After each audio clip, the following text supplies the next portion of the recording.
DSC prepare అయ్యేటటువంటి aspirants text book మొత్తం చదివినప్పటికీ కూడా మీరు పరీక్షల్లో ఆన్సర్ ని చేయలేకపోతున్నారా?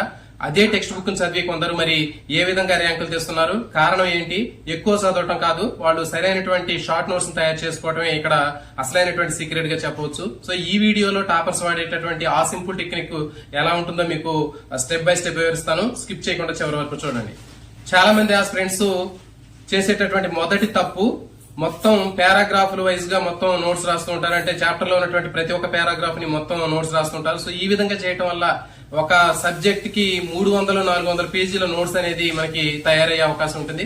పరీక్షకు ముందు మళ్ళీ మనం వాటిని రివిజన్ చేయలేము, మళ్ళీ వాటిని చదవడానికి అవకాశం ఉండదు. సో అందుకే షార్ట్ నోట్స్ అనేది చాలా అవసరం. సో ఈ వీడియోని మీకు step by step short notes ని ఏ విధంగా ప్రిపేర్ చేయాలో ఇక్కడ మీకు వివరిస్తాను. సో ముందుగా మొదటి స్టెప్ మీరేం చేస్తారంటే ముందుగా ఒక పాఠాన్ని పూర్తిగా చదవండి. అర్థం కానటువంటి పదాలని మార్క్ చేసుకోండి. ఈ దశలో ఎట్టి పరిస్థితుల్లో మీరు నోట్స్ అనేది రాయకండి, కేవలం అర్థం చేసుకోవడానికి ప్రయత్నం చేయండి. సో నెక్స్ట్ స్టెప్ 2 లో కీవర్డ్స్ ని గుర్తించే ప్రయత్నం చేయండి. ప్రతి ఒక్క టాపిక్ లో ఎగ్జామ్ కు ఉపయోగపడేటటువంటి కీవర్డ్స్ మాత్రమే గుర్తించండి. ఫర్ ఎగ్జాంపుల్ మనకి నేషనల్ ఎడ్యుకేషన్ పాలసీ కానివ్వండి, లేకపోతే అది స్థాపించినటువంటి సంవత్సరం, దాని యొక్క ప్రధాన అంశాలు, సో ఇలాంటి అంశాలు మాత్రమే మీరు రాసుకోవడానికి ప్రయత్నం చేయండి. So next step 3 1 page rule. ఒక చాప్టర్ సంబంధించినటువంటి అన్ని అంశాలు కేవలం 1 పేజీలో మాత్రమే మీరు రాసే విధంగా ప్రయత్నం చేయండి. ఇది టాపర్స్ ఫాలో అయ్యేటటువంటి టాప్ సీక్రెట్ గా మనం చెప్పొచ్చు. ఒక చాప్టర్ సంబంధించినటువంటి ముఖ్యమైనటువంటి అంశాలను 1 పేజీలో మనం ముగించగలిగినట్లయితే రివిజన్ అనేది చాలా స్పీడ్ గా కంప్లీట్ అవుతుంది మనకి. So next step 4 revision cycle.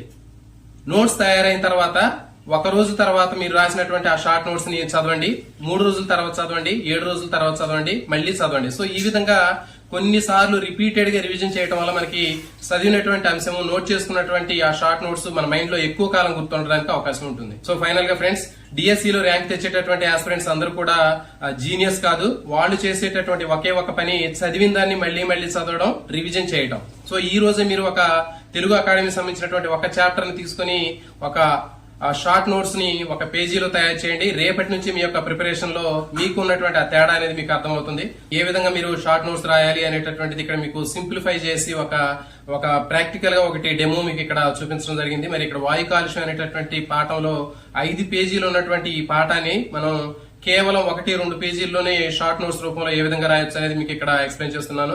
ఇక్కడ మనకి వాయు కాలుష్యానికి సంబంధించిన షార్ట్ నోట్స్ తీసుకున్నట్లయితే ముందు దానికి సంబంధించిన నిర్వచనం రాసుకుంటాము. తర్వాత వాయు కాలుష్యానికి కారణాలు ఏంటి అనేది మనం అక్కడ నోట్ చేసుకుంటాం. అంటే మానవ కార్యకలాపాలు, వాహనాల నుంచి వచ్చేటటువంటి పొగ, పరిశ్రమల నుంచి వచ్చేటటువంటి పొగ, బొగ్గు, డీజిల్, పెట్రోల్ దహనం, చెత్త కాల్చడం, ఇంకా అటవీ నిర్మూలన. సో ఇలాంటి అంశాన్ని అక్కడ మనం నోట్ చేసుకుంటాము.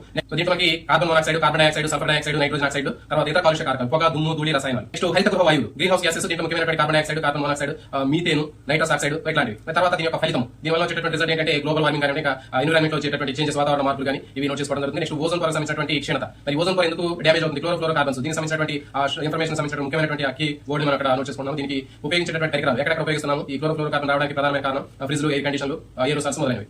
దీని యొక్క ప్రభావాలు తీసుకున్నట్లయితే మరి అతి నీలో కిరణాలు భూమి మీద ఎక్కువగా పడే అవకాశం ఉంటుంది క్లోరోఫ్లోరో కార్బన్ ఎక్కువ రిలీజ్ అవడం వల్ల. సో చివరికి మనకి ఆమ్ల వర్షాలు. దీని కారణం ఏంటంటే మనకి ఆమ్ల వర్షాలు కూడా మనం నోట్ చేసుకోవచ్చు. Carbon dioxide, sulphur dioxide, nitrogen dioxide మొదలైనవి. సో నెక్స్ట్ ఆమ్ల వర్షాలు. మరి ఆమ్ల వర్షాలకు కారణాలు ఏంటో నోట్ చేసుకుంటాం. దాని యొక్క ప్రభావాలు మొక్కల మీద, జంతువుల మీద, మాన్యుమెంట్స్ మీద, హిస్టారికల్ మాన్యుమెంట్స్ మీద ఎలాంటి ఎఫెక్ట్ ఉంటుందో తీసుకుంటాము. అదేవిధంగా ఒక ఎగ్జాంపుల్ మనకి తాజ్ మహల్ ఇక్కడ ఎగ్జాంపుల్ గా రాస్తున్నాము. నెక్స్ట్ మరి వాయు కాలుష్యానికి సంబంధించినటువంటి ప్రభావాలు ఎట్లా ఉంటాయి? మానవుడిపైన శ్వాసకోశానికి సంబంధించినటువంటి వ్యాధులకు సంబంధించినటువంటి లక్షణాలు కానీ, ఆస్తమా, ఊపిరితిత్తులకు సంబంధించినటువంటి సమస్యలు, ఇంకా పర్యావరణం మీద పర్యావరణం సంబంధించినటువంటి దీని మీద ఎఫెక్ట్స్ తీసుకున్నట్లయితే భూతాపం, ఓజోన్ పొర క్షీణత, ఆమ్ల వర్షాలు, సో ఇలాంటి అంశాలు కూడా మనం అక్కడ నోట్ చేసుకుంటాం. నెక్స్ట్ దీనికి సంబంధించినటువంటి నియంత్రణ చర్యలు, పొల్యూషన్ కాకుండా ఉండడానికి వ్యక్తిగతంగా ఎలాంటి జాగ్రత్తలు తీసుకోవాలి, తర్వాత ప్రభుత్వ స్థాయిలో ఎలాంటి జాగ్రత్తలు తీసుకోవాలి అనేది కూడా మనం అక్కడ నోట్ చేసుకోవడం జరుగుతుంది. తర్వాత compressed natural gas, so CNG, మరి దీని యొక్క ప్రయోజనాలు ఏంటి అనేటటువంటి కూడా మనం అక్కడ నోట్ చేసుకోవడం జరుగుతుంది. కాలుష్యం తక్కువగా ఉంటుంది, పర్యావరణంగా ఉంటుంది, వాహనాల నుంచి హానికరమైనటువంటి వాయువులు తక్కువ విడుదలవుతాయి. సో ఈ విధమైనటువంటి అంశాలు మనం నోట్ చేసుకునే ప్రయత్నం చేయాలి. సో దీంట్లో మనకి ముఖ్యమైనటువంటి ఒక లైన్ లో మనం ఆన్సర్ చేయగలిగేటువంటి ప్రశ్నలు కూడా ఉంటాయి. వీటిని కూడా మనం నోట్ చేసుకోవాల్సినటువంటి అవసరం ఉంటుంది. వాహన కాలుష్యానికి ప్రధానమైనటువంటి కారణాలు ఏంటి? ఓజోన్ పొర దెబ్బతిని తీసేటటువంటి వాయువు ఏంటి? ఇంకా భూతాపానికి ప్రధానమైనటువంటి హరిత గృహ వాయువు ఏది? ఇంకా ఆమ్ల వర్షానికి కారణమైనటువంటి వాయువు ఏది? పర్యావరణ ఇంధనం ఏది అనేది చివరికి 30 సెకండ్ల రివిజన్ లో వాయు కాలుష్యానికి కారణాలు ఏంటి, దాని ప్రభావాలు ఏంటి, దాన్ని ఏ విధంగా నియంత్రించవచ్చు అనేటటువంటి మనం క్లియర్ గా రాసుకుంటాం. సో ఈ విధంగా మనకి సైన్స్, సోషల్ సంబంధించినటువంటి తెలుగు అకాడమీ సంబంధించినటువంటి టెక్స్ట్ బుక్ లో ఉన్నటువంటి ప్రతి ఒక్క చాప్టర్ ని ఈ విధంగా ఎగ్జామినేషన్ ఓరియంటెడ్ గా షార్ట్ నోట్స్ రూపంలో రాసుకున్నట్లయితే మీరు డిఎస్సి రాసేటటువంటి చివరి రోజుల్లో 5 రోజుల్లో మీరు సింపుల్ గా దీన్ని మీరు రివిజన్ చేసుకోగలుగుతారు. సరైనటువంటి సమాధానాన్ని మీరు ఖచ్చితంగా గుర్తిస్తారు. సో కాబట్టి మీరు కూడా ఈ రోజే దీన్ని ట్రై చేయండి. సో ఇలాంటి మరిన్ని వీడియోల కోసం ఛానల్ ని రెగ్యులర్ గా ఫాలో అవ్వండి. వీడియోని లైక్ చేయండి. Thank you for watching.